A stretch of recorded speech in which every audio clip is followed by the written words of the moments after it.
السلام عليكم ورحمة الله وبركاته. عاملين ايه؟ يا رب تكونوا بخير. اللغة الألمانية مش بس كلمات وأفعال وقواعد، في كمان تعبيرات ومصطلحات وأمثال ممكن تبان غريبة أو غامضة، أو بتتقال زي نكتة في وسط الكلام. ورا كل تعبير في قصة حقيقية أو موقف حصل فعلا اتعرفت بيه. وعشان نفهم التعبيرات دي مش كفاية بس نعرف معاني الكلمات، هنحتاج ندور على المعنى اللي بين السطور، وده اللي هنحاول نعمله النهاردة.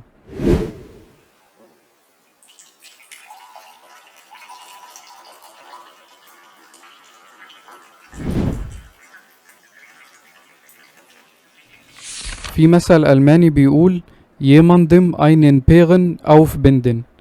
معناه الحرفي إن حد يربط دب فوق شخص أو يحمله يشيله دب. طب ازاي ممكن شخص يشيل الشخص التاني دب، والدب وزنه بيوصل ل700 كيلو وطوله ممكن يوصل ل3 متر؟ المعنى المجازي أو المعنى المقصود من المثل ده إنه يكذب عليه كذبة كبيرة أو يخدعه، أو زي بالعربي كده لما نقول ده لبسه في حيطة. طب أصل المثل ده جه منين؟ الألمان زمان كان عندهم نظام في الحانات أو الخمارات، لو حد شرب وما دفعش وقتها كاش بيسيب رهن. أي حاجة معاه بيربطها في الترابيزة لصاحب المكان لحد ما يجي يدفع.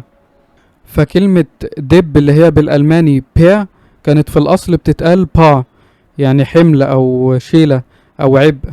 فالرهن ده بيبقى حمل على صاحب الخمارة لو الزبون ما دفعش وهرب.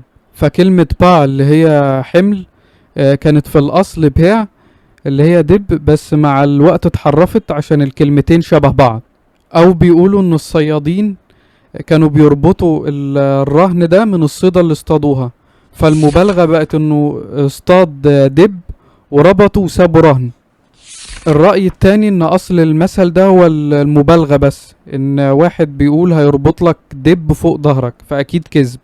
واصحاب الرأي ده بيقولوا ان السبب في انتشار المثل ده ان في شاعر ألماني اسمه إيجناتس كاستلي في القرن ال19 ألف كتاب كان فيه مجموعة قصص خيالية مبالغ فيها، سماه الدببة. والقصص دي اشتهرت بقوة ساعتها وانتشرت، فبقى الكتاب ده عامل زي جحا ألماني كده. ومن هنا طلع المثل ده، لأن الدب بقى رمز للكذبة الكبيرة، فبقى يتقال glaub ihm nicht, bindet dir nur einen Bären auf. يعني ما تصدقوش، ده بيكذب عليك كذبة كبيرة، او زي بالعربي كده لما تقول ده بينخى عليك. في مثل ألماني بيقول da liegt der Hund begraben. المعنى الحرفي للجملة دي يعني هنا في كلب مدفون، بس معنى المثل ده في الكلام بيتقال لما تبقى عايز تقول انا عرفت اصل الموضوع او عرفت المشكلة فين، يعني لقيت الخلاصة او الحاجة المهمة. الكلب من اكتر الحيوانات اللي الالمان بيحبوها وبيحبوا يربوها. في كتاب اسمه معجم الامثال الشعبية الالمانية، في 20 صفحة لوحدهم بس للامثال اللي اتذكر فيها الكلب. في اساطير في العصور القديمة بتقول ان الالمان كانوا بيدفنوا الكنوز تحت الارض وبيحرسوها بالسحر والتعويذ، فكانوا بيدفنوا معاها كلب اسود كنوع من السحر عشان يحرس الكنز. فلما يتعرف ان في كلب مدفون هنا معناه ان في كنز في المكان ده.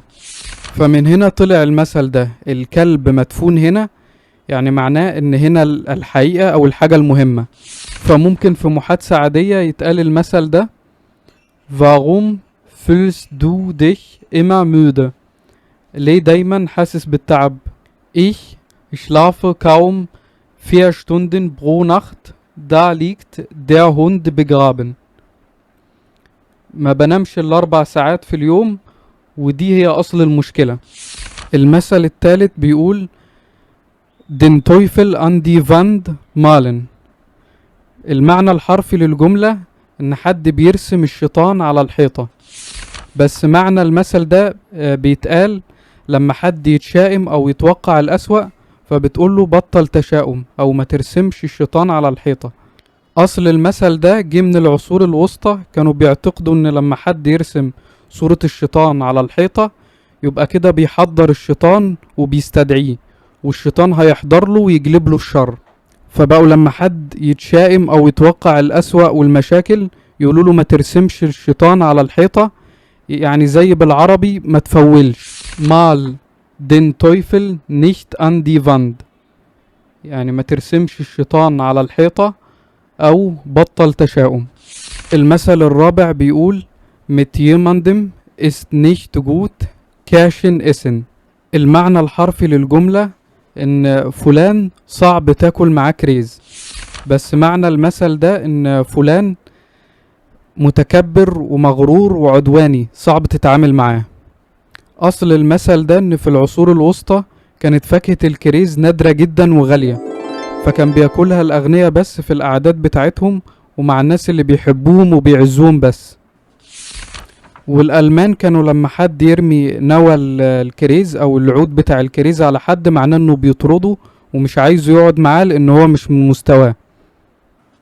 فمن هنا طلع المثل ده إن فلان ما تعرفش تاكل معاه كريز، يعني فلان ده متكبر وعصبي ورخم صعب تتعامل معاه.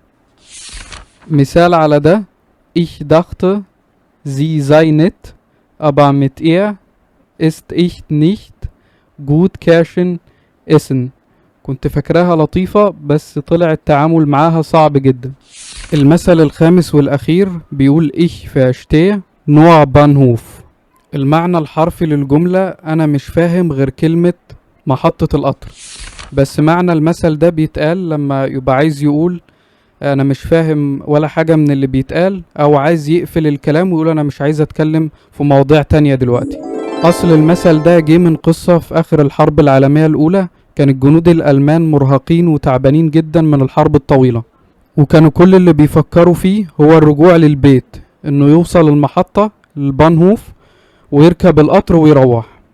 فلما كان حد يكلمهم في اي موضوع سواء سياسي او عسكري او اي حاجة تانية كان يقول له Ich verstehe nur Bahnhof، انا مش فاهم غير كلمة محطة القطر، يعني انا كل اللي في دماغي دلوقتي هو الرجوع للبيت.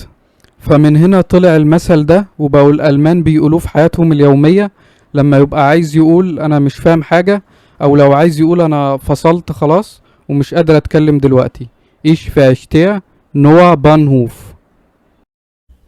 لو عجبك الفيديو ما تنساش تحط لايك واشتراك وتقولي رأيك في التعليقات.